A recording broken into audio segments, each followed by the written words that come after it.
말씀해 주신 분들이 여기 많이 계셨는데 우리 박정우 의원님들을 비롯해서 그런데 역시 원래 형님들 말을 왜 잘 들어야 되는지 알 것 같습니다.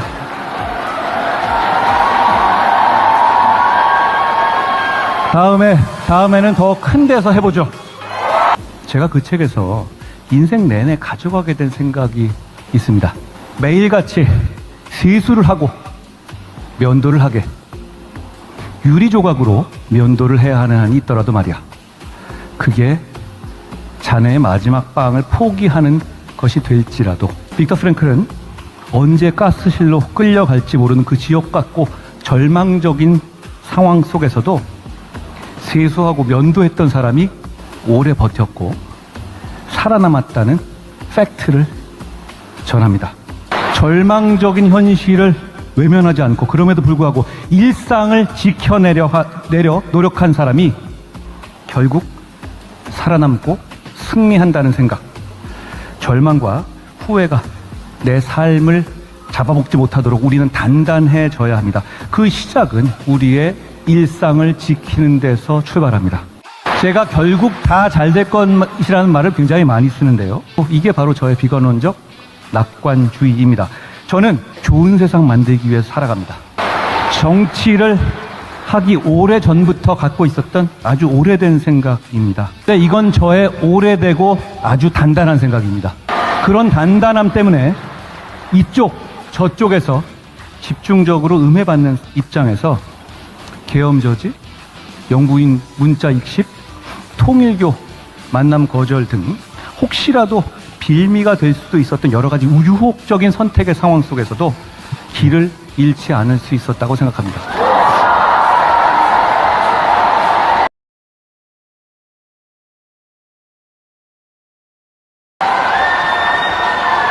저는 모든 용기 있는 사람들과 함께 가겠습니다. 여러분, 지난 1년간 우리는 일상이 파괴되는 장면들을 너무도 많이 목격했습니다. 죄송합니다. 저는 여기서 다짐합니다. 여러분의 일상을 지켜낼 수 있도록, 그래서 우리가 미래로 갈 수 있도록 끝까지 여러분과 함께 하겠습니다. 비겁하게 숨지 않고 무책임하게 포기하지 않겠습니다. 모든 것이 무너져 있고 발 디딜 곳 하나 보이지 않아도 멈춰 있거나 넘어지지 않겠습니다.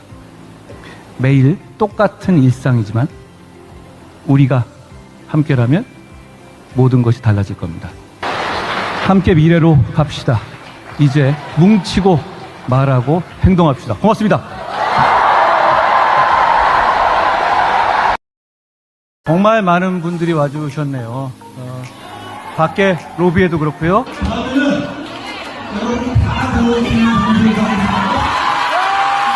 그리고 옆에 따로 보는 스크린 방에도 그렇고 정말 많은 분들이 와주셨습니다. 제가 이 행사를 처음 한다고 했을 때 더 큰 장소. 네, 안녕하세요. 월요일 또 한 주가 시작이 되네요. 네, 월요일 방송 시작하도록 하겠습니다. 네, 먼저 인사부터 하고 시작하겠습니다.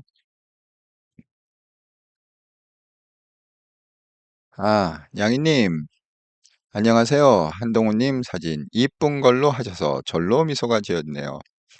사진, 정말 이렇게 좀 청년 아닙니까? 소년, 소년 같지 않습니까? 이렇게 밝게 웃는 이 모습이 소년 같잖아요. 정말 한동훈의 동안입니다. 50대 초반인데 정말 동안이에요. 매력 있습니다. 예. 예, 잘 보고 계세요님. 안녕하세요. 한 대표님 잘 들을게요. 아유, 감사합니다. 자, 오늘의 썸네일 읽고 시작하도록 하겠습니다.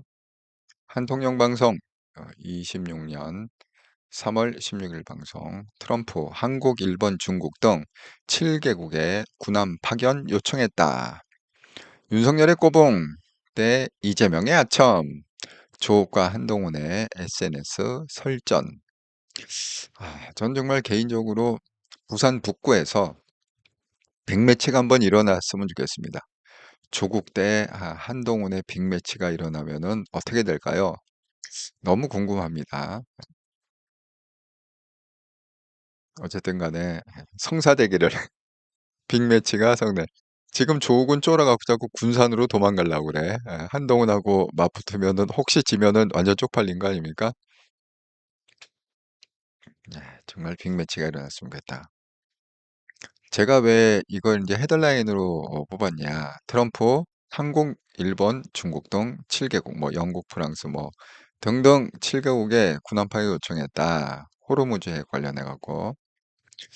제가 아마 이 방송을 보신 분들은 이제 기억하시겠지만 지난 금요일 날 방송하면서 아무래도 일본이 좀 참전을 할 것 같다. 이 호르무즈 때문에 참전을 좀 할 것 같다. 이렇게 제가 말씀드렸잖아요.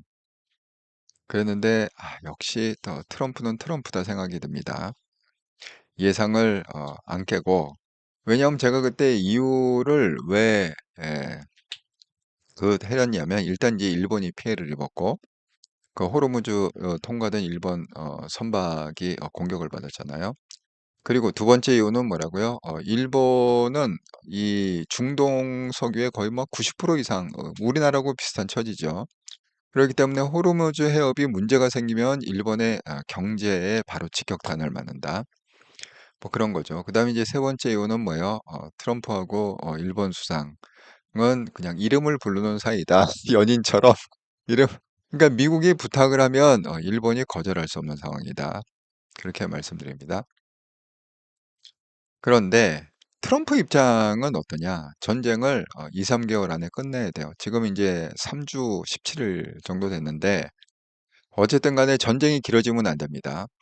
왜냐하면 11월 중간선거가 있기 때문에 그 2, 3개월, 그러니까 3개월이면 지금 3월이죠. 4, 5, 6. 예, 그러니까 6월달, 늦어도 6월달까지는 끝나고 7, 8, 9, 10, 11 이렇게 5개월 동안 집중적으로 승전보에 힘을 입어서 압승을 해야 된다. 11월 선거를. 그래서 어쨌든 간에 3개월 안에 끝내야 된다. 이제 그런 게 맞아떨어져 갖고 여러분은 어떻게 생각하세요? 한국 협영할까요? 여러분 한번 의견은 어떠신지. 예. 한국. 자, 트럼프가 정식으로 요청했습니다. 군함을 보내달라. 군함 보낼까요? 저는 보낸다에 한 표. 일본 보낼까요? 저도 보낸다에 한 표. 중국 보낼까요? 안 보낸다에 한 표. 뭐 쉽게 얘기하면 이재명이 트럼프의 공식 요청을 거절할 수가 없죠. 여러분 뭐 그 한동훈 대표도 얘기했듯이 지금 대북 송금이 걸려 있잖아요. 뭐 다 지금 쥐고 있을 거잖아요. 증거를 갖다가.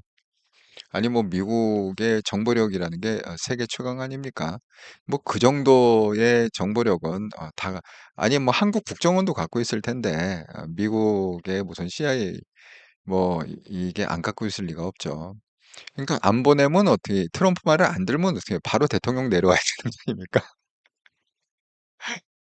한동훈 말대로 약점을 너무 많이 요 목덜미를 잡혀갖고 예. 일본 그 일본은 왜 보낼 수밖에 없죠?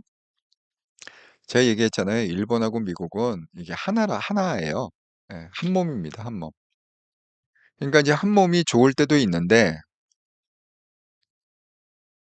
예, 한 몸이 또 트럼프의 말을 안 따라줄 수 없는 그런 상황도 있죠.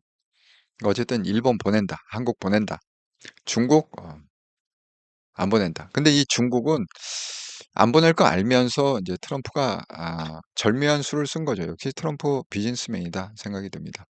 제가 이제 그 자세한 내용은 잠시 후에 한번 예, 서필경 형님, 그럼 쪼국이는 문재인 꼬붕이네.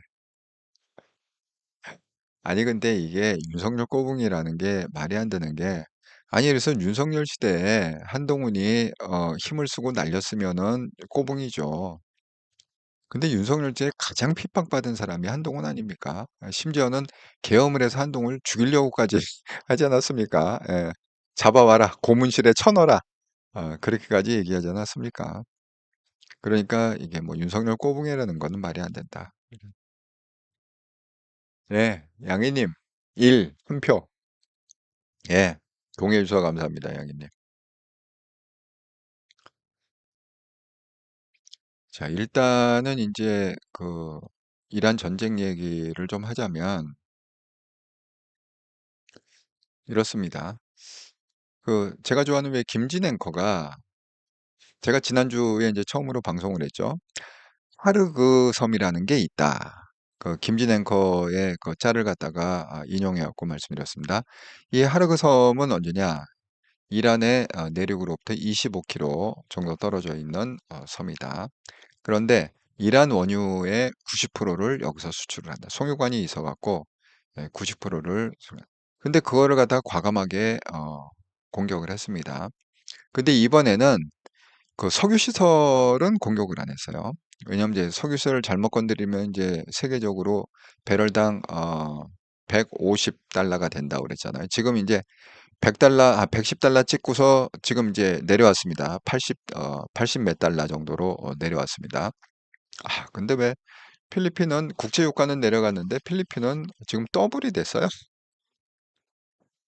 거의 지금 48페소 하던 게 지금 거의 100페소 내일 또 오른다고 그러는데 매주 화요일마다 여기는 기름값을 조정을 하는데 거의 지금 리터당 지금 100페소가 될 상황입니다. 지금 이제 85페소, 82페소 이렇게 가고 있는데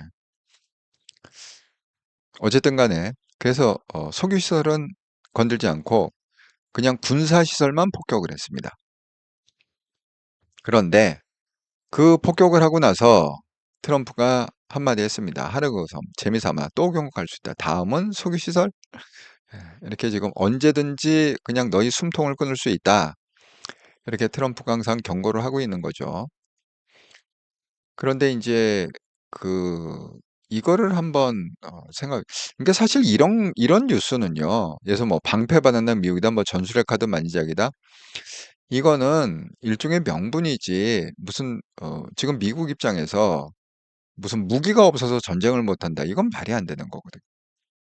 아니 미국 안에 무기가 지금 엄청 깔려 있을 뿐만이 아니라 그다음에 뭐요? 그 미국의 근간 산업이 군수업이라고 그러잖아요. 군수 산업. 그러니까 전쟁이 일어나면 미국 경제는 팡팡팡 돌아가게 돼 있거든요. 그러니까 벌써 전쟁이 일어나고서 막 이제 그 또 만드는 데 박차를 가하겠죠. 근데 생각해 보세요. 세계적으로 미국 기지가 얼마나 많습니까? 심지어는 독일에도 있습니다. 독일에도 미국 주둔군이 있어요. 그리고 거기 미군 기지가 있습니다. 뭐 한국에 물론 있죠. 일본에도 있죠. 필리핀에도 있습니다. 미국 주둔지가 필리핀에도 있어요. 그러니까 미국이 주둔한다는 건 뭐예요? 거기 무기들이 깔려 있다는 거잖아요. 그러니까 뭐 세계 도처에 그냥 다 깔려 있기 때문에 무기들이 뭐 무기가 없어서 미국이 전쟁 못한다. 이거는 억울하다. 그러면 왜 이런 기사가 왜 날까요? 전술의 카드를 만지작거리고 있는다. 그러니까 이거는 일종의 명분이죠. 야, 이제 우리 재래무기 다 썼으니까 이제 전술핵 쏠 수밖에 없어. 이해해줘라. 뭐 이런 겁박, 겁박 플러스 전술핵을 쓸 수밖에 없다라는 익스큐즈. 어쨌든 간에 2, 3개월 안에 무조건 끝나야 되기 때문에 점점 센 무기를 쓸 수밖에 없죠. 미국 입장에서도. 그러니까 그런 맥락에서 받아들여야지 뭐 미국이 무기가 떨어져서 전쟁을 못할 것 같다. 이렇게 받아들이시면 좀 하수다. 이렇게 생각합니다.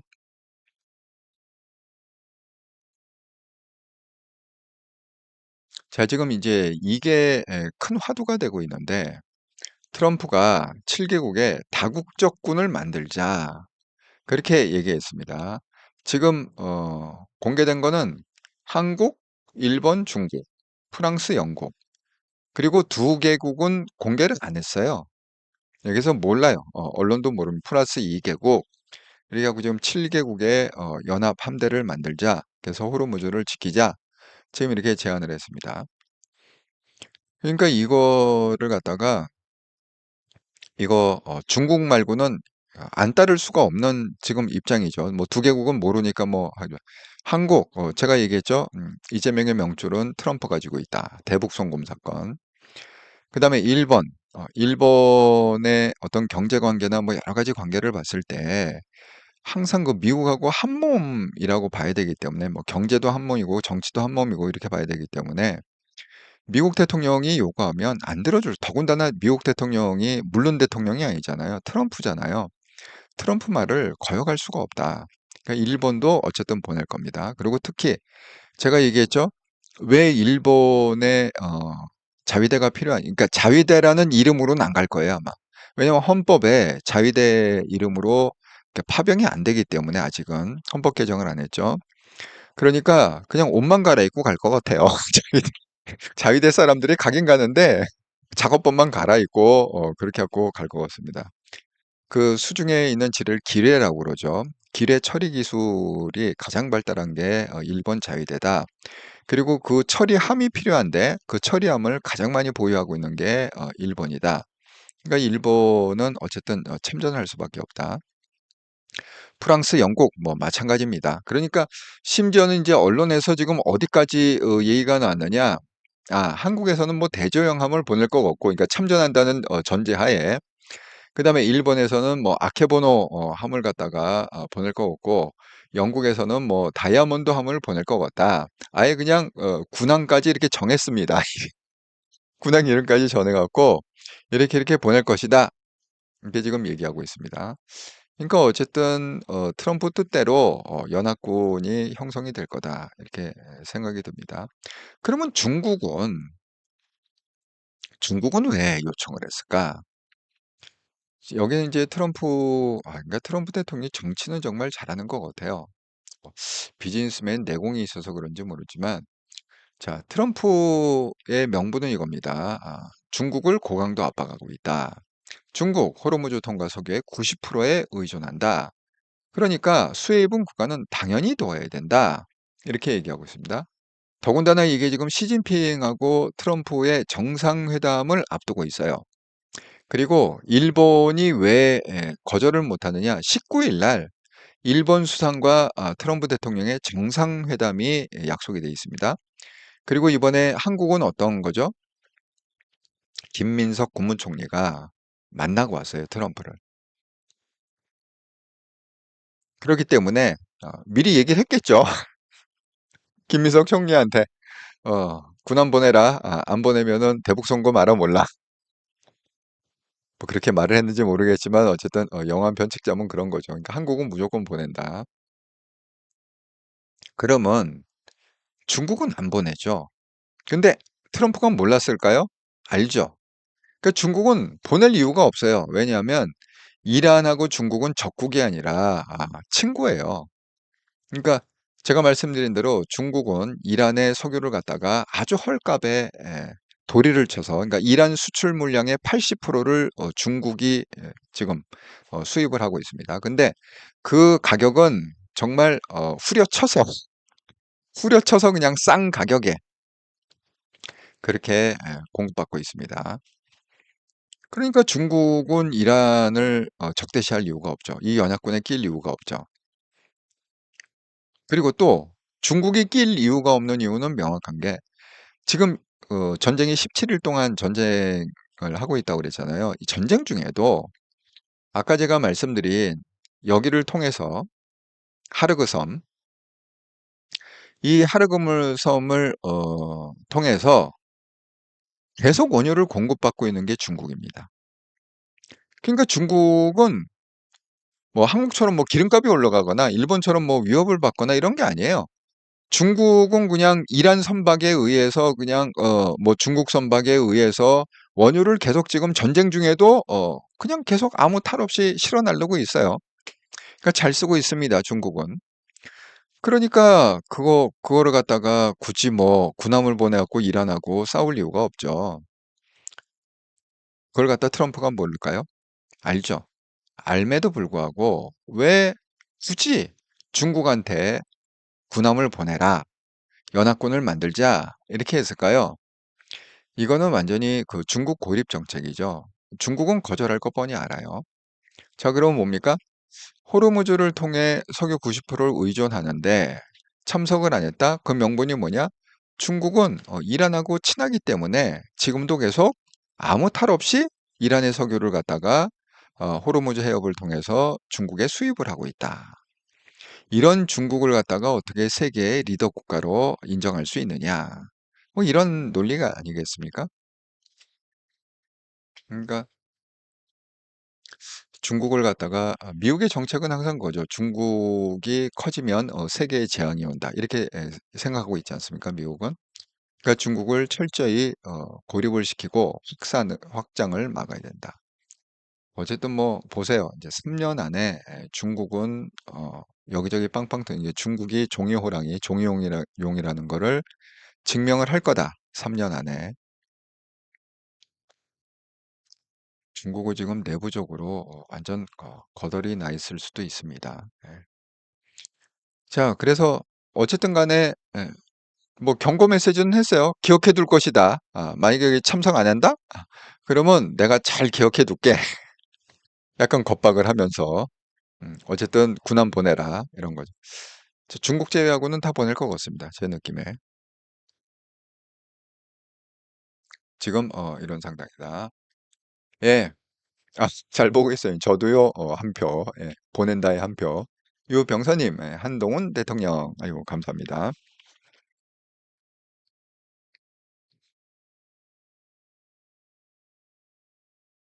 자, 그래서 지금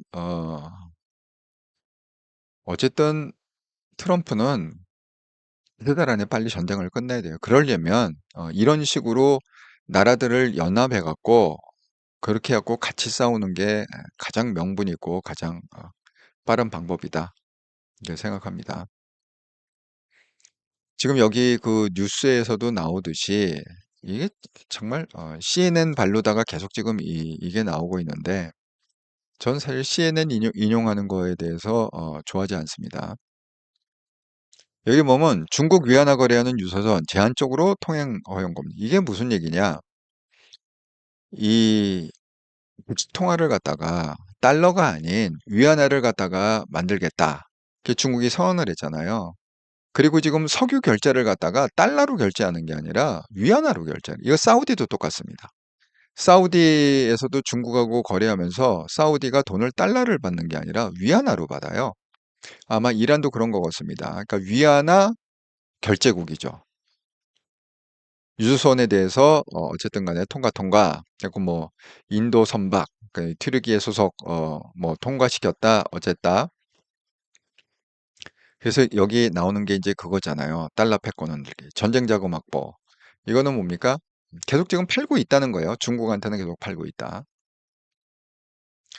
그러니까 이 꼴을 갖다가 트럼프 입장에서는 보고 있을 수가 없는 거죠.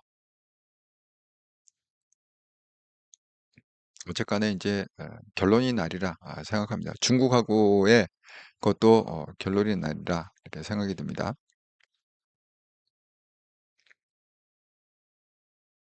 또 하나 그 해프닝은 뭐냐면 이거예요. 그 이스라엘 총리 네타냐후가 뭐 영상에 나와서 얘기했는데 손가락이 6개다. 그래갖고 이거 뭐 AI로 만든 거 아니냐. 그랬더니만은 오늘 그 커피숍에서 지금 커피 들고 있는 거예요. 커피숍에서 손가락 5개 보여주면서 제 손가락이 5개다. 나 아직 건재하다. 이렇게 나온 영상이 있습니다. 근데 역시 저희가 얘기한 대로 제가 얘기했죠. 이게 모즈타바가 첫 번째 성명을 발표를 하는데 그 성명이 무슨 화상으로 녹화한 것도 아니고 본인이 육성으로 얘기한 것도 아니고 뭐라고요? 그냥 여자 아나운서가 그냥 낭독을 했다. 그래갖고 제가 얘기했죠. 모즈타바가 죽었거나 아니면 그 뭐 육성 녹음을 못할 정도로 지금 거의 뭐 그 혼수 상태거나 아니면은 전쟁을 하기 싫어하거나 그런 거 근데 나왔습니다. 뭐 수술을 받았다. 외신 매체가 모주타바가 러시아로 이송돼서 수술을 받았다. 그런 얘기. 아, 정말 그러니까 쉽게 얘기하면 이 모주타바도 사실 아무 힘이 없는 거예요. 아니 수술 받고 누워 있고 혼수 상태로 있는 사람이 뭔 놈의 뭐 전쟁을 일으켜라 어디를 폭격해라 마라 이게 아니죠.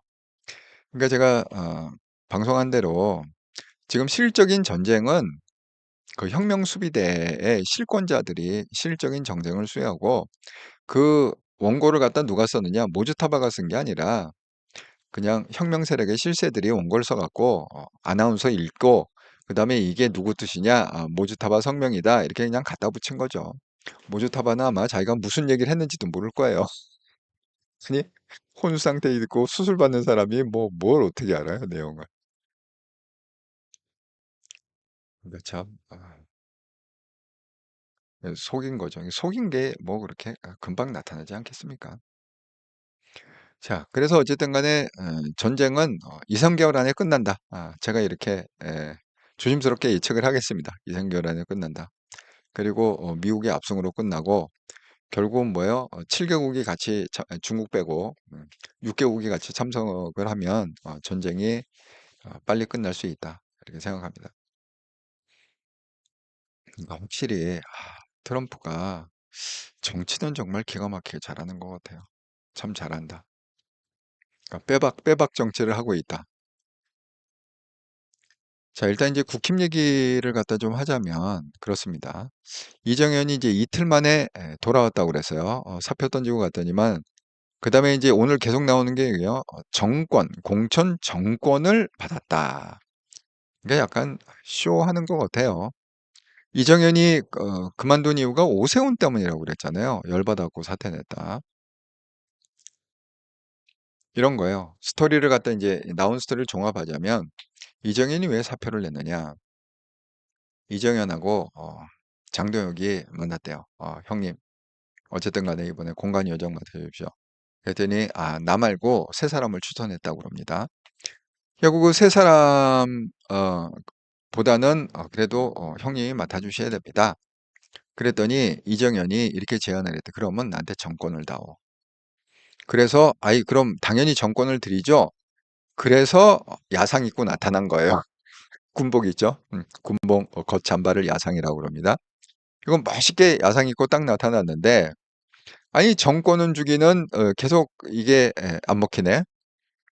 그러니까 거기서 이제 오세훈에 대한 이제 그게 좀 갈린 거죠. 왜냐하면 이정현은 맨 처음에 뭐라고 그랬냐. 어쨌든 데드라인 정하고 안 들어오면 다 잘라버리겠다. 그리고 현직들 다 사표내라.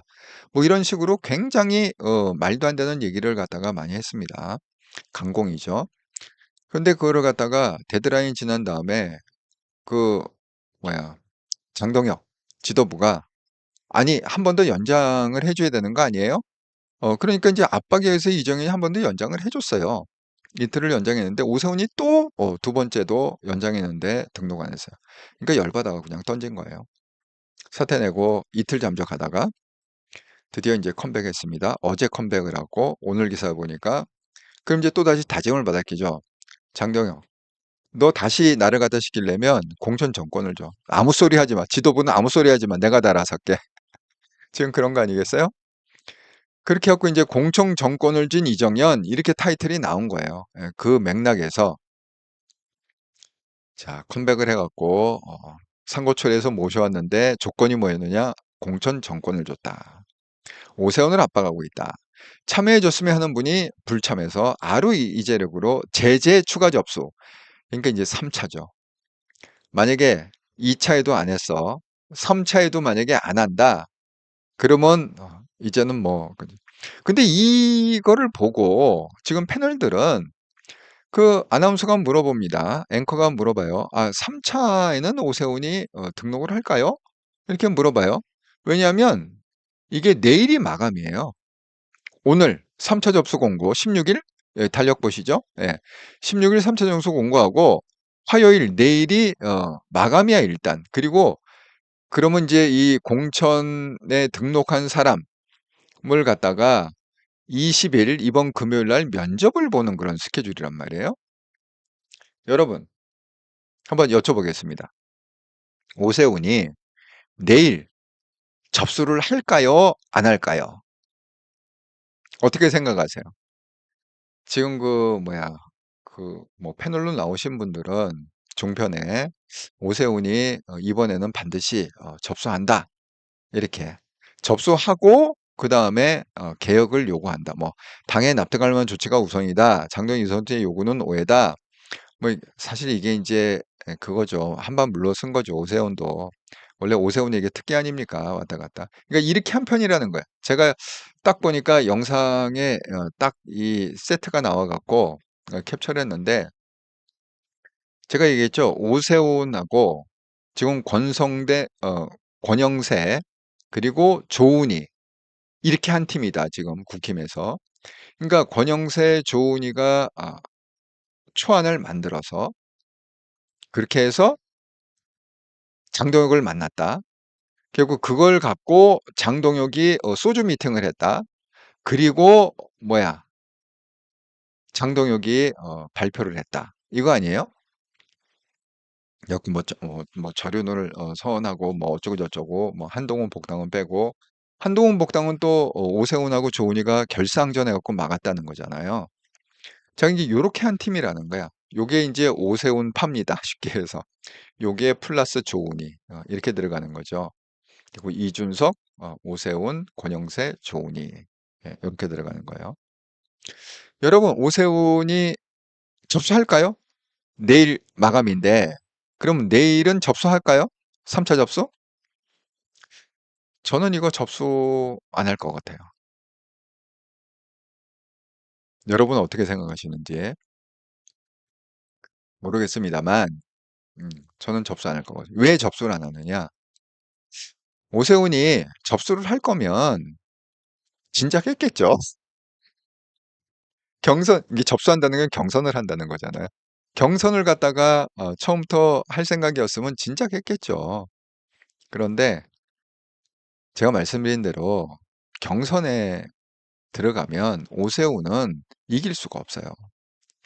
왜냐하면 투표를 갖다가 당원들이 하잖아요. 근데 국힘 당원은 지금 75%가 극우들이래요. 그러면 다 떨어져요. 오세훈은 될 수가 없어. 75%가 오세훈을 안 찍고 딴 사람을 찍는데 어떻게 됩니까? 그러니까 어쨌든 오세훈은 등록 안 한다에 한 표를 걸겠어요. 내일 이제 두고 보세요. 등록하는지 안 하는지. 안 한다. 그러면 이제 오세훈이 가장 나올 확률이 많은 거는 뭐냐면 결국 무슨 제가 처음부터 얘기했듯이 그 국힘 이름으로 나오는 것보다 그냥 무소속이 당선 확률이 더 높다. 이렇게 얘기했잖아요.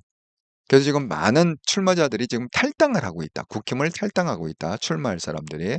왜? 국힘 간판으로는 도저히 승부를 낼 수 없고 차라리 무소속. 그게 그 제주시자 모델이라고 그랬잖아요. 자, 지금 그런 상황입니다.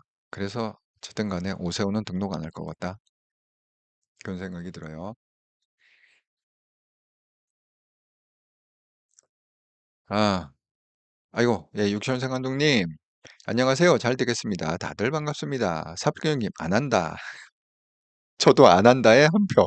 오세훈은 접수 안 한다. 양희님, 제 생각엔 이정희랑 고성국, 장동, 오세훈 같이 짬짬이인 듯 질질 끄는 걸 오세발은 선거운동 하는데요. 내일 접수 안 해요. 이정현이 지선 책임은 모두 자기가 지고 간다고 했는데 장동은 지선 책임 안 지려고 짠 거 아닌가 싶어요. 그럴 수도 있죠. 어차피 지금 그 장동혁은 당대표를 해야 되잖아요. 8월 달에. 예, 다시 선거에 나왔고 당대표 해야 되잖아요. 그러니까 흠이 가는 일은 가능하면 안 하겠죠. 그 또 이유가 또 있습니다. 장동혁이 지금 당대표를 위해서 공을 들이고 있다는 그 증거가 뭐냐? 바로 이 점이에요. 자, 장동혁, 오세훈이 무슨 뭐 혁신선대위를 조기 출범해야 되는. 그러니까 이 혁신선대위라는 건 뭐냐면 바꿔 얘기하면 그냥 장동혁 물러서라는 거예요. 예. 혁신선대위라는 거는 장동혁 물러서고 그냥 세 사람. 그래서 뭐 권영세, 오세훈 파가 있잖아요. 권영세나 조은이나 이런 사람을 선대위원장 세워라. 뭐 이런 얘기겠죠. 그럼 장동혁은 이제 어느 선에서 이걸 맡고 있느냐? 박민영, 제가 그랬죠?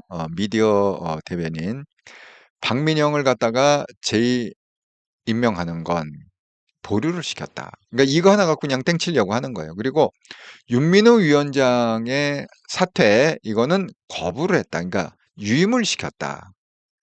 윤민호 의원은 계속 국힘의 윤리위원장이다. 이런 거예요. 그러니까 자기의 조직은 흔들지 않으면서 그냥 박민영 하나 재임명 안 한 거. 이 재임명은 이제 뭐죠? 6월 3일 날 지나면 또 재임명 하겠죠. 그다음 이제 선거 다 끝나니까. 그러니까 이제 박민영한테 그러겠죠. 야, 3개월만 좀 기다려라. 이렇게 얘기했겠죠. 장해찬한테도 야, 3개월만 좀 죽은 듯이 좀 있어. 자분 내지 말고. 뭐 그렇게 얘기하지 않겠습니까? 그러니까 어쨌든 장동혁이 지금 차기 당대표 선거, 그러니까 폭망할 건 알기 때문에 아마 당대표 일단 물러날 거예요. 뭐 책임지고 물러서겠습니다. 8월 달에 다시 도전하겠습니다. 이제 시나리오는 그거라고 그랬습니다. 그렇게 된다.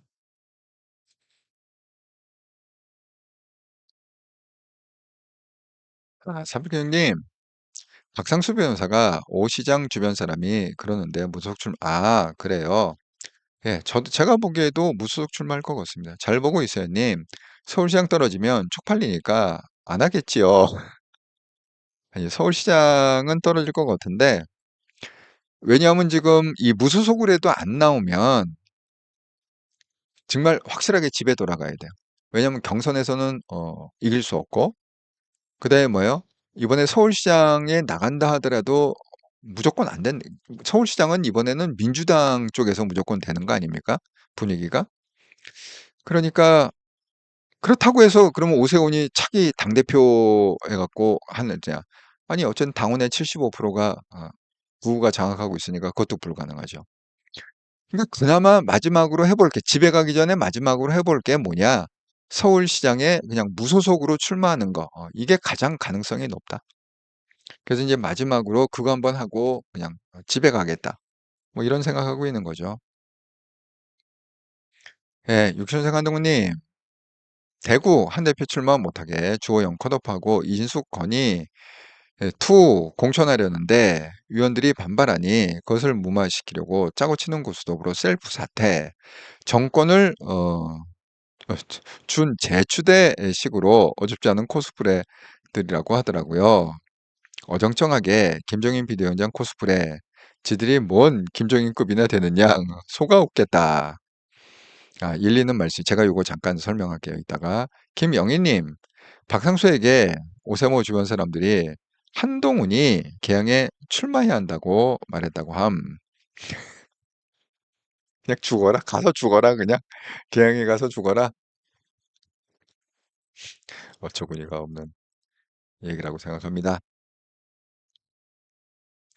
자, 지금 이제 대구 얘기를 갖다가 잠깐 좀 하자면, 지금, 한동훈 님이, 대구를 언급하셨는데, 대구는 지금 상황이, 어떻게 되느냐. 현역이, 현역만 3명이에요. 주호영, 윤재혁 4선, 주호영 6선, 추경호 3선, 현역만, 3명이 지금 대구시장 나오겠다. 이렇게 얘기하고 있고. 그러니까 경선까지는 그 배지 안 떼도 됩니다. 경선까지는. 그리고 이제 배지 띄는 거는 제가 그랬죠. 그 5월 3일까지만 배지를 띄면 사퇴하면 된다. 제가 그 지금 대구는 이게 몇 명, 5명, 9명, 9명이 지금 하고 있어요. 그런데 이 이준숙 관련해 갖고 오늘 이제 나온 얘기가 주호영 여기 있죠? 후보 중에 하나의 주호영. 주호영은 대구시장을 꼭 하고 싶은 것 같아요. 6선 의원인데 마지막으로 대구시장 한번 하고 끝내야 될 거 아니냐 이런 생각하고 있는 것 같습니다. 그 주호영이니까 이제 제일 불만이 많겠죠. 자, 주호영이 뭐라고 그랬느냐? 우리가 듣기로는 이정현 위원장을 고성국 유튜버가 추천했대요. 그러니까 이정현과 고성국은 이제 한편이다. 그러니까 이정현, 고성국, 장동혁 이게 같은 팀이다. 고성국 씨가 이진숙 전 반통위원장을 손잡고 다니면서 선거운동하니까 그러니까 어떻게 돼요? 그럼 이진숙도 이쪽 극우들하고 한편이다. 이렇게 되는 거죠. 네. 그 다음에 한동훈 전 대표가 대구에 출마하겠다는 것을 비치니까 출마할 공간을 만들어주지 않겠다. 이런 얘기가 많이 돌아다녀요. 출마할 공간을 마련해주지 않겠다는 건 뭐죠? 보궐선거를 만들지 않겠다. 그럼 보궐선거를 하려면 어떻게 돼야 됩니까? 뭐 주호영이 되거나 어쨌든 이 의원 중에 한 명이 돼야 보궐선거가 되는 거잖아요. 첫 번째. 의원 중에 한 명이 되더라도 사퇴 시점이 4월 30일까지 사퇴를 해야 되지 않습니까? 근데 만약에 의원이 되더라도 사퇴를 5월 1일이나 5월 3일 사이에 하면 올해의 보궐선거가 일어나지 않습니다. 이런 얘기예요. 그런데 지금 이 주호영의 불만은 뭐냐? 아예 처음부터 지금 이진숙을 밀고 있다는 거예요. 이진숙은 국회의원이 아니죠. 그러니까 이진숙을 밀면 어떻게 돼요? 여기 연대로 공간을 만들어주지 않겠다. 보궐선거구 자시고 없잖아요. 이진숙이 만약에 후보가 확정이 되면 국회의원이 아니니까 그 얘기입니다. 그래서 지금 중진 컷오프는 민주당의 대구를 상납하는 꼴이다. 그러면 이렇게 하면 누구만 좋으냐? 김부겸만 이거는 대구시장 될 거다. 어부지리로 김부겸이 대구시장을 김부겸 좋은 일만 다 해주고 있는 것 같아요. 이렇게 얘기하고 있어요. 그러면 여러분 생각해 보시면은 우리 뭐 보수의 성지라고 하는 대구에서도 판이 이렇게 깔리잖아요. 그럼 나머지는 볼 거 없습니다. 지네들끼리 자리 싸움하다. 결국 자리 싸움이잖아요. 그구들과 이 철밥통 세력에 치고받고 자리 싸움하다가 어부지리로 뭐예요? 민주당 후보들이 다 당선된다. 영남도 지금 상황이 그렇다.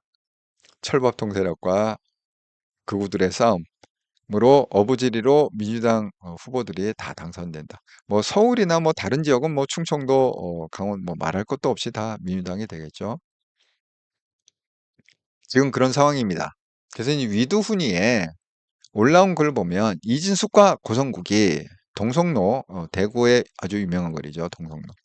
그러니까 서울의 명동 같은 대구의 동성로, 그런 화려한 거리인데 동성로에서 명함 돌리는 꼴을 정말 봐야 하나? 너희들 눈에는 대구 시민이 그렇게 우습고 만만해 보이나? 대구는 품격 있는 보수의 성지이지 극우의 놀이터가 아니다. 이렇게 또 그 위도우니에 올리고 있습니다. 그러니까 이 말이 이제 사실인 거죠. 이준숙과 고성국이 짬짬이 돼갖고 지금 선거운동을 같이 명함 돌리면서 유세를 하고 있다. 이게 사실인 거죠. 그러면 누가 좋으냐? 김부겸만 좋은 일 시키고 한동훈은 출마할 공간이 없다. 대구에는. 그러니까 지금은 사람들이 이제 한동훈 그러면 이제 부산을 더 얘기하는 것 같아요. 대구보다 부산을 더 얘기하는 것 같습니다.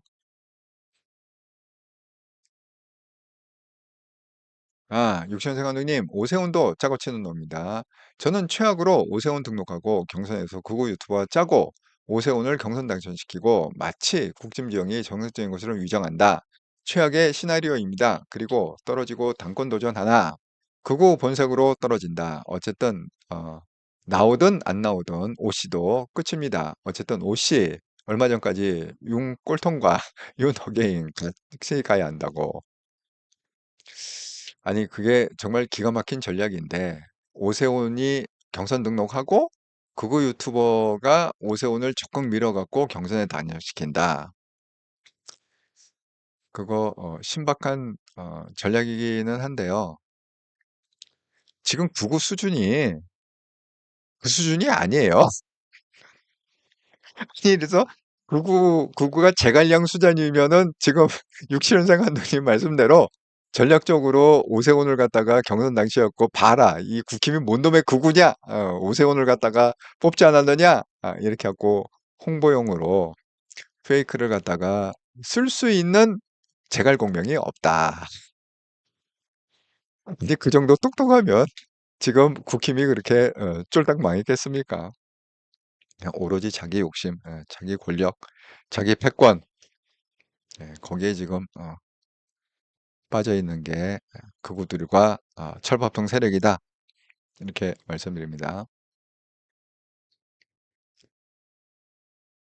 지금 이제 또 하나, 또 하나 난리가 난 게 뭐냐. 충청북도, 충북 도시장 있잖아요. 원래 지금 현직의 국힘의 이제 김영환, 인데, 김영환을 그냥 컷오프 해버렸어요.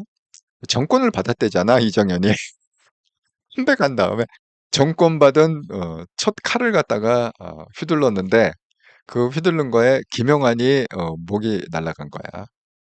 그냥 컷오프라는 건 뭐죠? 아예 경선도 안 붙여준다는 거잖아요. 너는 그냥 자격이 없어. 이번에는 그냥 쉬어라. 이거 아닙니까? 컷오프라는 게. 난리가 났죠. 김영환이 이제 특정인 정해놓고 면접을 진행하고 있다. 기가 막힌다. 뭐 이런 식으로 갈 겁니다. 그러니까 이렇게 이제 무식하게 돌아가는 상황에서 그 뭐 전략적으로 막 오세훈을 해갖고 우리 구구아닙니다. 이걸 보여줄 그런 능력 있는 사람도 없다. 이렇게 합니다. 그 어쨌든 간에 지금 이게 컷오프 되는 바람에 지금 충청북도가 그럼 뭐야 부산도 박형준이 컷오프 되는 거 아니냐. 네, 주진우를 세우기 위해서 지금 이게 갑자기 또 파다하게 퍼지고 있습니다. 근데 박형준은 전재수한테 40대 30으로 이미 지고 있잖아요. 그러니까 박형준은 또 자기가 나가면 이길이라 생각하는 건가요? 여론조사는 계속 10% 이상 차이로 지고 있던데. 그래서 어쨌든 간에 주진우. 그러니까 지금 이제 부산은 전재수의 그 북구가 있고 그다음에 이 주진우는 뭐죠? 해운대. 그 두 군데가 날 수 있는 거죠. 만약에 이 주진우가 정말 공천을 받으면 근데 또 주진우가 이 사퇴를 갖다가 4월 30일까지 안 하고 5월 1일 하면 해운대는 또 물 건너가는 거고. 근데 뭐 전재수는 그랬다면서요. 자기는 그냥 4월 30일 전에 사퇴하겠다고 그랬다면서요. 그럼 뭐 이 뭐야 그 뭐야 지역 주민에 대한 도리가 아니다 이렇게 얘기를 했다면서요. 그럼 어쨌든 무조건 북구갑은 무조건 나오는 거 아닌가요? 그 부산 북구는 어쨌든 기대가 됩니다. 부산을 갖다가 꼭 나오시라 이렇게 말씀드립니다. 네, 열정님 전공은 김건희였나요? 아, 제가 그 뭐 제갈량과 예,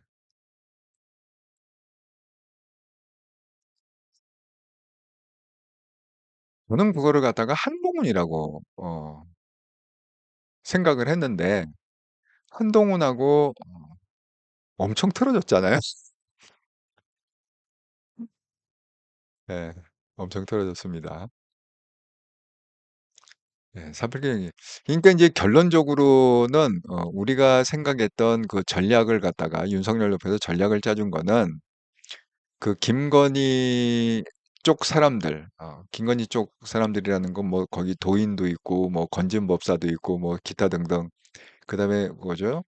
뭐 명태균도 있고 뭐 그런 있잖아요. 김건희 쪽 라인으로 들어온 사람들, 예.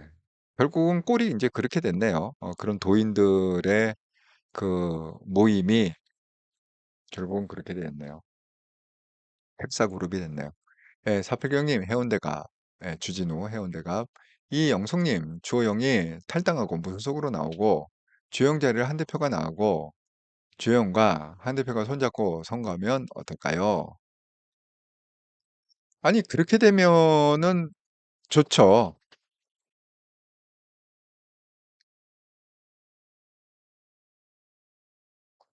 이영숙님도 상당한 어, 안목이 계십니다. 네, 그렇게 하면 좋죠. 그런데 주호영 한동훈은 아마 하자 그러면 할 것 같아. 예, 한동훈은 좀 할 것 같은데 과연 주호영이 이 큰 그림을 갖다가 볼 수 있느냐? 그게 이제 문제겠네요. 근데 만약에 지금 이영숙님 말씀하신 대로 주호영이 한동훈한테 그런 제안을 해서 만약에 그렇게 뭐 러닝메이터 그러니까 쉽게 얘기하면 대구시장은 주호영을 뽑아주세요. 그 다음에 주호영의 지역구 보궐선거 국회의원은 한동훈을 뽑아주세요. 그리고 같이 어떤 팀으로다가 하면 당선 확률이 굉장히 높을 것 같네요. 왜냐하면 한동훈 지지자들 표를 주호영이 다 쓸어 담을 거잖아요. 그렇게 되면 아니 어차피 무조건 지금 국힘 간판으로는 안 돼요. 뭐 영남도 이제 안 돼. 제가 지난주에 방송에 뒤집어졌다고 역전됐다 민주당 지지율이 훨씬 높다고 그랬잖아요.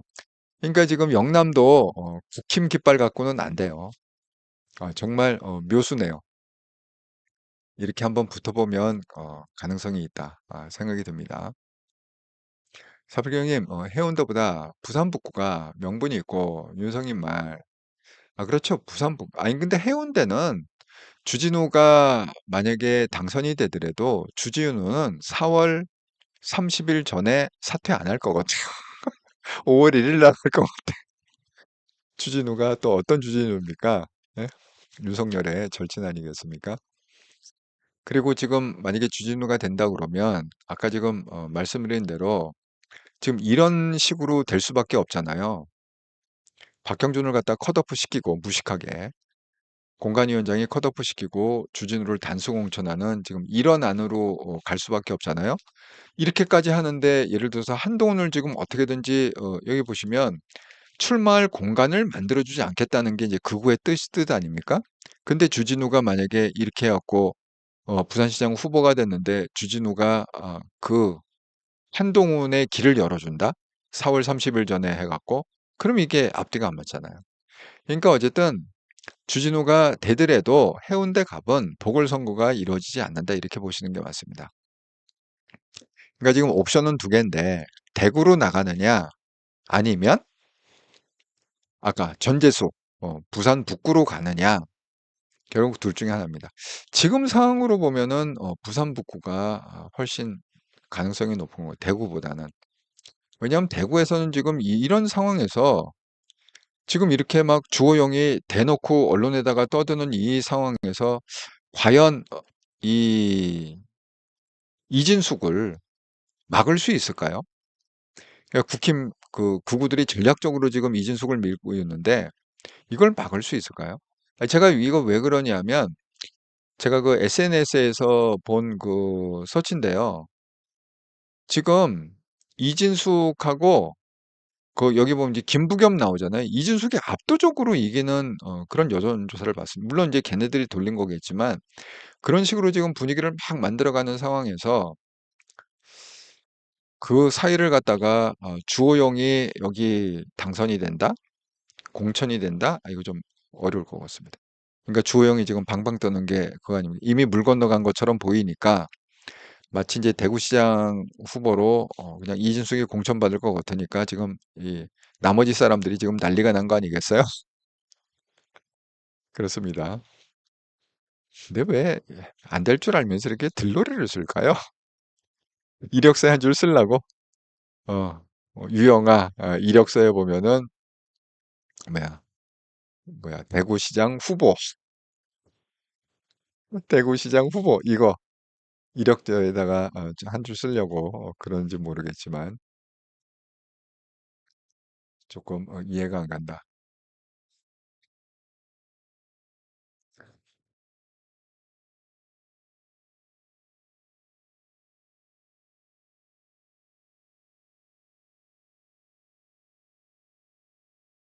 열정님, 그거 수준이 김거희 라인 수준이 아닐까 싶어요. 그렇습니다. 예, 잘 보고 이서연님, 주호영이 영리하면 그럴 것 같은데, 주호영이 그렇게 하겠나요? 그렇게 말해요. 육선인데, 무속. 정말 그렇게 하면 주호영도 대구시장 될 확률은 많이 있다고 보는데, 어떻게 될지 모르겠습니다. 육천세 감독님, 제가 성만TV 들어가서 고구마 같은 논평이라고 싫은 소리 댓글 남기고 왔습니다.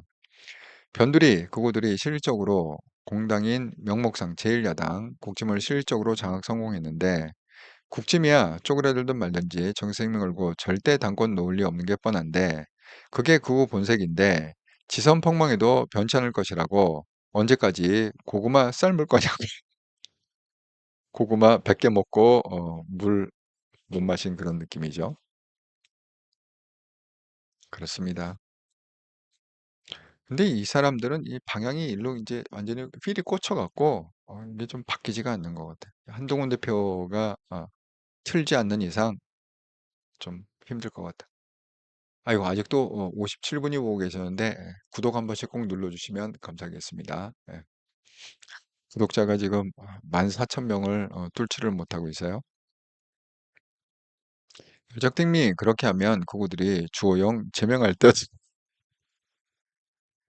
아니, 어차피 무소속으로 나오면 제명 아닙니까? 사필규 형님, 대한동우님, 잘하심요. 어쨌든 이게 매기가 필요해요. 지금 매기. 좀 자극을 줄 필요가 있긴 합니다. 육지현생 한동님, 한 대표가 부산 출마하면 국짐에서 누가 나오던 시너지 글을 누를 것이기에 석도가 아닌 판을 아는 놈이라면 경선된 다음에는 생각을 달리할 것이라고 봅니다.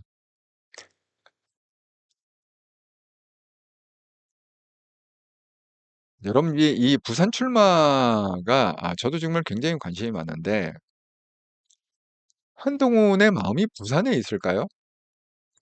주말에 일주일 만에 다시 부산을 찾았다. 이게 토요일 얘기입니다. 토요일 날 해갖고 지난 7일 부산 구포시장 난리가 났었죠. 예, 수만 명이 모였고 난리가 났는데 어제 그제 토요일 날 부산 사직구장에 최동원 아주 전설적인 투수죠. 예, 제가 좋아했던 정말 최동원 그 유니폼을 입고 나타났다. 정치권까지 연이어 부산 찾은 건 보궐선거 출마 염두에 둔 행보 아니냐 이렇게 얘기했습니다. 그래서 지금 이것 때문에 부산 북합 빅매치 성사되냐 이게 정말 언론에서도 굉장히 화두인데 전재수 부산시장 출마로 공석 가능성이 있다. 그리고 전재수는 어쨌든 4월 30일 전에 사퇴하겠다고 했고 한동훈이 최동원 했다 영상 공유. 그다음에 같은 날 벨라치오 영상 공유. 죽은 각오하고 떠나는 파르티잔 용사의 노래다. 지금 그 한동훈 얘기는 뭐냐면 조국이 아첨하면 구산 보내줄 것 같냐? 이게 무슨 얘기냐면 이런 거예요. 자, 한동훈이 이제 그 페이스북에 올린 건데, 예, 저는 당당하게 국민들 앞에 답합니다. 제가 이재명 대표동의안 총괄치면서 제가 법무부 장관으로 했던 범죄 내용과 체포 필요성에 대해 했던 발언은 옳았습니다. 그러니 지금도 이재명 정권이 당당하게 재판번 받고 대법원 겁박하고 불법 공소 취소하려 드는 것입니다. 그런데 조국 씨, 부산 말고 군산 보내달라고 이재명 민주당에 떼쓰던데 이렇게 이재명에 아첨하면 부산 말고 군산 과연 보내줄까요? 아래 기사 중 조 대표는 한 전 대표가 법무장관 시절 이재명에 대한 체포동의안 요청 이유를 설명하며 이재명은 대규모 비리의 정점이라고 강조하며 구속 필요성을 국회에서 영설했다고 주장했다. 끝으로 그는 당시 자신의 국회 발언이 여전히 옳다 생각하니 국민 앞에 답해야 한다고 촉구했다. 그러니까 이렇게 이제 아부하면 그러면 야 민주당 후보는 군산에 내지 군산은 전라북도에 있는 거죠. 그러니까 만약에 민주당 후보를 안 내면 그냥 거저 먹는 거죠 뭐. 국힘 후보가 될 일은 절대 없으니까. 그래서 그 얘기예요. 할 생각 있으면 정정당당하게 나하고 그냥 부산 앞에서 한번 붙어보자. 동문의 얘기입니다. 네가 그렇게 자신 있으면 나하고 한번 붙어보자 부산 카페에서. 응? 왜 비겁하게 자꾸 군산으로 도망가려고 하느냐 뭐 그런 얘기입니다. 근데 거기 이제 이준석이 고춧가루 또 뿌리는 거죠. 한동훈 명백한 민주당 계열 정당이다. 아니, 한동훈이 도대체 민주당하고 얼만큼 피튀기게 싸웠는데 이준석은 지금 그동안 뭘 본 겁니까? 예? 한동훈이 민주당 계열 정당이라고요? 어이가 없다 생각이 듭니다. 그러니까 이게 정치인들이라는 게 그냥 자기 그냥 하고 싶은 대로 어그로도 끌고 이렇게도 하고 뭐 그렇게 가는 것 같습니다. 자, 이제 반가운 소식은 뭐냐? 한동훈이 서울에 드디어 등장한다. 안녕하세요. 한동훈입니다. 이번 주 일요일 3월 20일 1시경 점심에 서울 경동시장에서 시민들 뵙고 어려운 경기에 고생하시는 상인분들 응원드리려고 합니다. 여러분이 경동시장 아시죠? 이거 그 동대문하고 청계천, 청량리, 예, 동대문하고 청량리, 예, 그 사이에 있는 게 경동시장 아니겠습니까? 저도 경동시장 여러 번 가봤습니다. 경동시장에 뭐 한약재도 많이 있습니다. 그 한약재 골목이 있습니다. 예, 이 굉장히 큰 시장이죠, 경동시장. 그래서 이번 일요일에는 한동훈이 서울 경동시장을 또 이제 엄청난 인파가 모이겠죠, 여기에. 그래서 지금 한동훈 나름대로 그냥 열심히 하는 것 같아요. 그리고 이제 또 하나 지금 계속 언론에 나오는 기사는 뭐냐면 바로 이거예요. 안 불러도 나갑니다. 바로 이건데 이 내용이 뭐냐면 민주당이 이재명 수사 재판 뒤집기에 이재명 바지 국정조사를 한다고 합니다. 할 일 한 공지들 쓸데없이 괴롭히지 말고 법무부 장관이던 저를 부르세요. 민주당은 문재인 정권이던 2020년에 막상 제가 국회 나간다니 겁먹고 못 불렀습니다. 그런 코미디 같은 국정조사하면 이번에는 안 불러도 나갑니다. 민주당이 안 부르면 국민의힘이 불러주세요. 이렇게 오늘 SBS 주영진의 뉴스 브리핑 인터에서 제가 한 말입니다. 이렇게 해갖고 무슨 조작 기소? 짜는 소리 하지 마라. 안 불러도 내가 국조 나가겠다. 이렇게 SBS에서 하는 거죠. 정말 그 한동훈처럼 이렇게 자신감 있고 무리가 없는. 근데 지금 여러분 이재명의 전략을 잘 좀 생각을 해보셔야 됩니다. 지금 대통령 지지율이요 최고예요. 이게 말이 됩니까? 제가 보면 이 대통령 지지율 60.3%, 2주 연속 상승, 유가 불안 대응 긍정. 이게 뭐죠? 유가 불안 이게 뭐죠? 이거라고 그랬잖아요. 석유 최고가 이렇게 갖고 상한제를 딱 정하면 1,800원 이상 못 받아. 이렇게 하니까 소비자는 환호할 수밖에 없는 거죠. 그렇습니다. 또 한편으로는 뭐예요? 여러분, 라면 값을 올리는 건 봤어도 내리는 건 제가 처음 봤습니다. 식용유값 올라가는 건 봤어도 내리는 거 처음 봤습니다. 빵, 과자 올라가는 건 봤어도 근데 이재명 시대에는 이게 내려가네요. 이재명이 무섭긴 무섭습니다. 뭐 쉽게 얘기하면은 뭐 이런 거잖아요. 가격을 라면 값을 내릴래 아니면 농심문 닫을래 뭐 이런 거 아니겠어요 분위기가. 못 닫는 것보다는 조금 그래도 10원 20원이라도 내려고 생각내는 게 낫지 않겠습니까? 바로 이제 그 포인트를 이재명이 노린 거죠. 내 시절에는 어느 대통령도 못했던 가격이 내려가는 시대가 이재명 시대다. 소비자들 열광합니다. 그러니까 이게 뭐예요? 지지율이 이렇게 팡팡 올라갈 수밖에 없죠. 더군다나 지금 추경 예산에 합의를 봐줬어요, 국힘이. 해갖고 추경 예산이 통과가 됐습니다. 그러니까 최수진이 뭐라고 그러냐. 본 예산 잉크도 안 말랐는데 또 돈 풀기 추경입니까? 이재명 정은 선거용 이거는 표를 갖다가 매수하는 거다. 선거를 앞두고 돈을 푼다는 건 뭐예요? 민주당 후보가 휩쓸겠다는 거죠. 문재인 때도 그랬습니다. 문재인 때는 어떻게 했죠? 이 코비드, 코비드 19. 이 팬데믹 때 문재인이 돈을 엄청 풀었죠. 그때 선거가 있었습니다. 그래갖고 민주당이 압승을 했습니다. 똑같은 거예요. 그러지 않아도 지금 국힘이 깐당깐당한데 이게 한동훈을 보면은 한동훈한테는 좋은 현상이죠. 그래서 어쨌든 국힘 이번에 지지율이 15% 미만으로 좀 전략적으로 투표해 주시라 이렇게 말씀드려요. 그러니까 이게 분위기는 완전히 지금 민주당 압승 분위기로 가고 있거든요. 선거 전에 돈 왕창 풀고 추경해 갖고 그게 보여주듯이 대통령 지지율은 계속 지금 올라가고 석유 잡았죠. 그다음에 라면값 잡았죠. 과자값 빵값 잡았죠. 그다음에 또 있어요. SNS 보면 이게 나와요. 이재명 대통령 군 복무 전 기간 국민연금 가입 인정 추진한다. 이게 무슨 얘기죠? 남자들은 군대를 의무적으로 가잖아요. 여자하고 달리 국방의 의무에 저도 갔다 왔습니다. 근데 지금 저 때는 뭐 거의 30개월, 거의 3년이었는데 지금 뭡니까? 지금 18개월인가요? 거의 반으로 줄지 않았습니까? 근데 그 18개월 군복무 전체 기간에다가 연금 가입을 갖다가 인정해 주겠다. 그럼 뭐예요? 청년들 엄청 좋아하겠죠? 군대 생고생하고 18개월 갔다는데 연금 가입으로 인정을 해준대 그거를 갖다가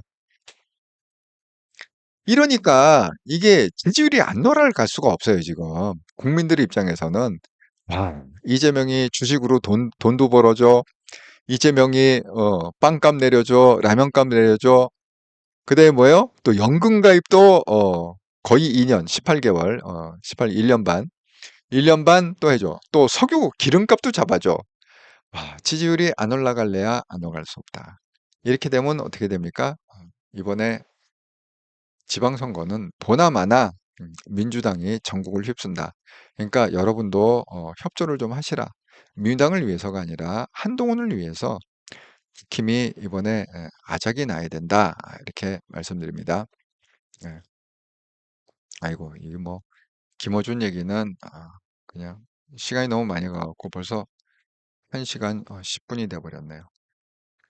제가 내일 김어준 얘기는 다시 한번 하도록 하겠습니다. 예, 지난 일주일 동안 또 한통영 방송과 이렇더라 방송 후원해주셔서 정말 감사합니다. 3월 9일에서 3월 16일까지 구독권 기업은행 계좌로 후원은 없었고요. 슈퍼챗으로 후원해주신 분 보이스 헤븐님, 벨리시머님, 정일이님, 사필기정님, 엘리아님, 애농님 감사드립니다. 특별히 그 보이스 헤븐님 미국에 계시는데 US 달러로 50달러 큰 금액을 또 후원해 주셨고 벨리시모님, 정일리님 또 5만 원, 사표경님 5만 원 이렇게 큰 금액을 후원해 줘서 일주일 동안 감사의 마음을 전합니다. 이게 또 한통영 방송이 점점 이렇게 좀 인터내셔널 글로벌화가 되거든데 보이스 에버님은 또 미국에서 이렇게 보내주시고 또 엘리아님하고 애녹님은 일본에 계신 분이거든요. 엘리아님은 또 일본인이시고 그런데 이렇게 뭐 한국, 미국, 일본 이렇게 아주 글로벌하게 후원을 해줘서 정말 감사의 마음을 드립니다. 정말 힘이 납니다.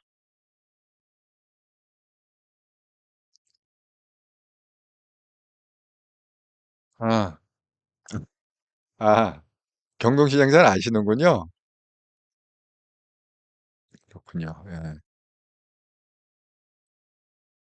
제가 그 여러분이 또 책글에 쓴 거를 마무리하자면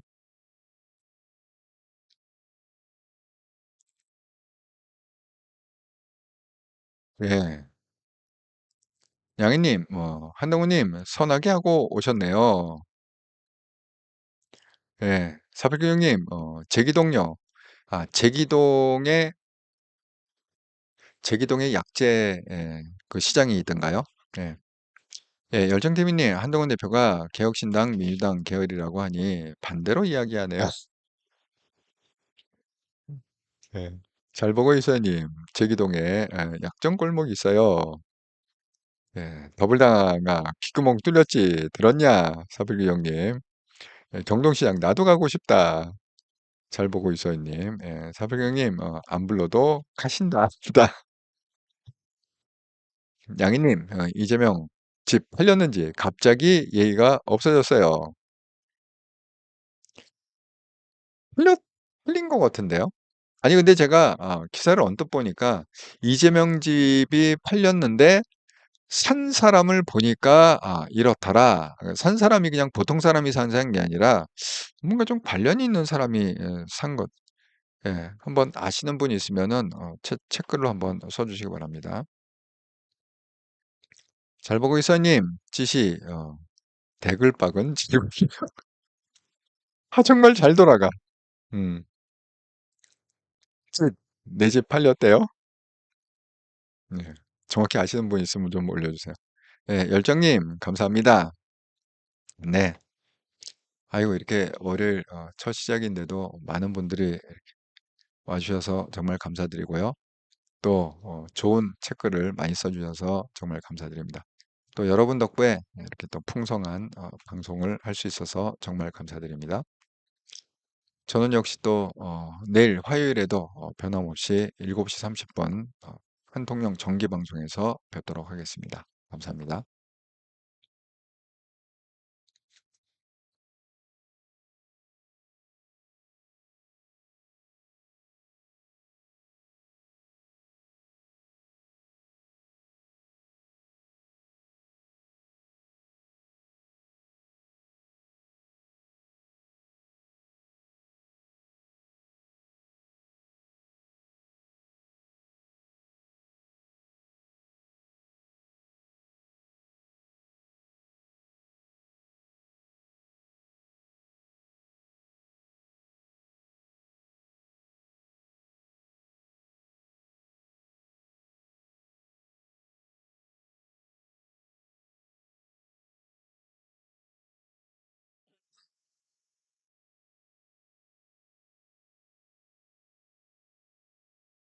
아, 예. 잘 보고 있어요, 님이. 그 이재명 아파트를 산 사람이 대통령 집만 사는 사람이래요. 그러면 혹시 그 같은 사람인가요? 박근혜 대통령의 그 강남, 강남 집을 산 사람, 그 경매해갖고 한데, 그 사람이 그럼 이재명 집도 샀나요? 근데 그때 제가 박근혜 대통령 집을 산 사람은 좌파라고 내가 들었는데, 좌파라고 들었는데, 그렇군요. 네. 알려주셔서 감사합니다. 네, 잘 보고 있어요. 네. 하기야 뭐, 그, 시중가보다 몇 억 싸게 내놨다고 그렇게 얘기했으니까 뭐, 바로 팔렸겠죠. 아, 아이고. 이렇게 또 자세히 알고 계시는 잘 보고 있어요. 님. 김영삼 집 사고, 이명박 집 사서 명박이가 그 집 전세 살았대요. 그렇군요. 네, 맞아요. 예, 박근혜 대통령 집 산 사람이군요. 그러니까 그 사람은 박근혜 대통령 집 사고, 김영장 집 사고, 이명박 집 사고, 이번에 이재명 집 사고. 아니 무슨 박물관을 만드실라나? 왜 이렇게 대통령 집만 콜렉션을 한다? 아주 독특한 사람이네요. 음, 돈이 많으니까 이 짓도 해보고 저 짓도 해보고 그렇게 하는 것 같습니다. 네, 육신상 감독님 감사히 잘 들었습니다. 다들 반가웠습니다. 네, 참 그런 거 보면 여러분은 저보다 훨씬 더 정보가 많은 것 같습니다. 알려주셔서 감사합니다. 잘 보고 있어요, 님.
잘 보고 있어요, 님 말씀이.